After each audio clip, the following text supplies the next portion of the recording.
Assalamualaikum warahmatullahi wabarakatuh. Perkenalkan, nama saya Putri Adelia dengan NIM 03021381924100, kelas B Palembang, Teknik Pertambangan 2019. Baiklah, pada kesempatan kali ini saya akan menjelaskan tentang salah satu materi geofisika tambang, yaitu well logging, sebagai syarat dari ujian akhir semester mata kuliah geofisika tambang. Baiklah, langsung saja kita masuk pada bagian pembahasan yang terdiri dari berbagai macam materi, yaitu pengertian well logging, tujuan well logging, jenis-jenis well logging, peralatan well logging, dan interpretasi well logging. Baiklah, materi pertama yaitu pengertian well logging. Geophysical well logging merupakan salah satu metode untuk melihat suatu kondisi di bawah lubang bor, untuk evaluasi formasi dan identifikasi ciri-ciri batuan di bawah permukaan, di mana ia akan memanfaatkan sifat-sifat fisika yaitu radioaktif, kecepatan densitas, dan lain-lain. Well logging dapat dilakukan pada saat pengeboran berlangsung maupun setelah pengeboran selesai. Dalam geophysical well logging, ini biasanya dilakukan dengan banyak cara, seperti memasukkan instrumen ke dalam lubang bor, di mana instrumennya memiliki kepekaan tersendiri dan juga tergantung pada jenis logging yang digunakan. Yang kedua, tujuan well logging, yaitu untuk mencari kandungan migas yang bisa diproduksikan secara ekonomis dalam suatu batuan. Untuk geologis data logging, itu berfungsi untuk mengetahui jenis litologi, pengukuran porositas, pengukuran resistivitas, permeabilitas, komposisi batuan, kemiringan lapisan, kedalaman top formasi, kandungan hidrokarbon, serta interpretasi lingkungan pengendapannya. Yang ketiga, jenis-jenis well logging. Pada umumnya, jenis-jenis geophysical logging itu terdiri dari 7 macam. Yang pertama, gamma ray log, yaitu digunakan untuk mengukur radiasi sinar gamma yang dihasilkan oleh unsur radioaktif yang terdapat pada lapisan formasi atau batuan di dalam suatu lubang bor. Yang kedua, resistivitas log. Resistivitas log ini sebenarnya mirip dengan metode geolistrik dalam suatu geofisika, yaitu dengan membaca sebaran resistivitas bawah permukaan. Resistivitas log ini dapat dikatakan memiliki solusi yang lebih baik, di mana ia akan membaca nilai resistivitas batuan yang sebenarnya resistivitas dari suatu fluida yang tergantung dalam suatu batuan tersebut. Yang ketiga, neutron porosity log, digunakan untuk mengetahui porositas batuan yang ada di dalam suatu lubang bor.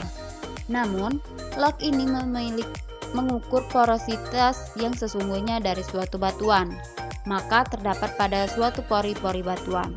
Maksudnya, semakin banyak kandungan hidrogen pada batuan, maka dapat diinterpretasikan bahwa batuan itu memiliki porositas yang tinggi pula.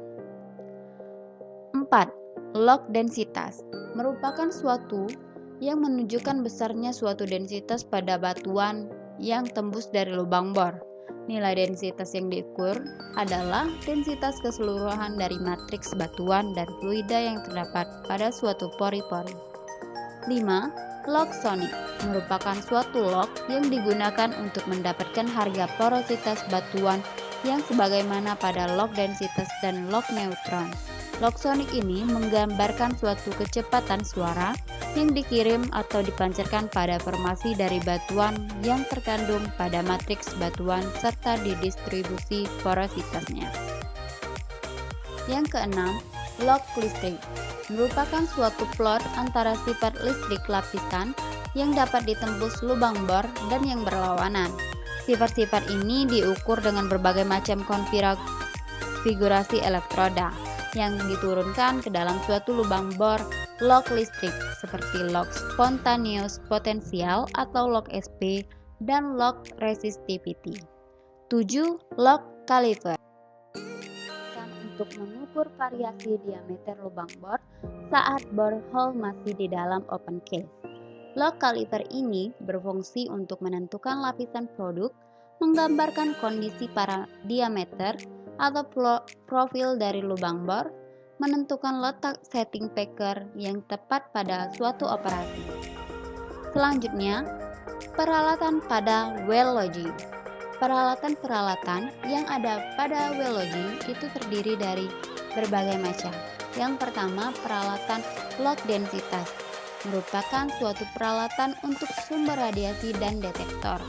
Detektor yang digunakan terdiri dari short phase detektor dan long phase detektor. Yang kedua, peralatan log neutron. Peralatan yang terdiri dari gamma ray neutron log atau GRNL, side well neutron porosity atau SNP, dan compensated neutron log atau CNL. Yang ketiga, peralatan log sonic, yaitu peralatan BHC atau borehole compensate yang terdiri dari satu transmit pada bagian atas dan juga pada bagian bawah, dengan masing-masingnya memiliki dua receiver. Yang keempat, peralatan induksi log.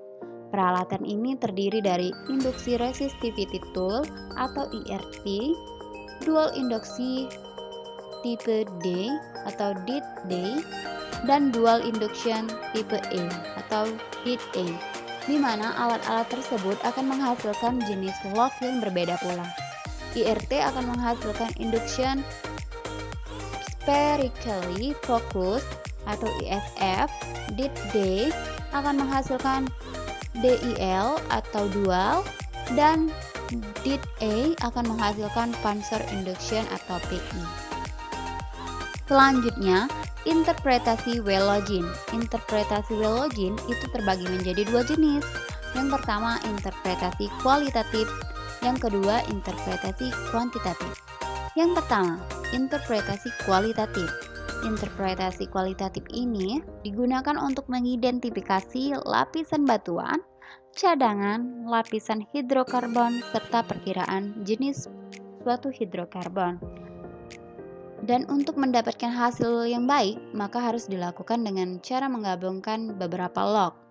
Yang kedua, interpretasi kuantitatif, di mana dengan cara kuantitatif ini dilakukan untuk menentukan nilai saturnasi, porositas batuan, permeabilitas batuan, kandungan shale, dan reservoir. Mungkin itu saja materi dari saya tentang well logging. Saya ucapkan terima kasih dan kepada seluruh dosen pengampu. Terima kasih untuk satu semesternya untuk mata kuliah Geofisika Tambang. Semoga ilmu yang kami dapatkan ini dapat berguna bagi para mahasiswa, baik untuk lingkungan perkuliahan maupun nanti di dunia kerja. Saya ucapkan terima kasih yang sebesar-besarnya kepada seluruh dosen yang mengajar, serta besar harapan saya untuk lulus ujian pada dengan hasil yang memuaskan pada mata kuliah ini. Saya ucapkan terima kasih, saya akhiri. Wabillahi taufik wal hidayah. Wassalamualaikum warahmatullahi wabarakatuh.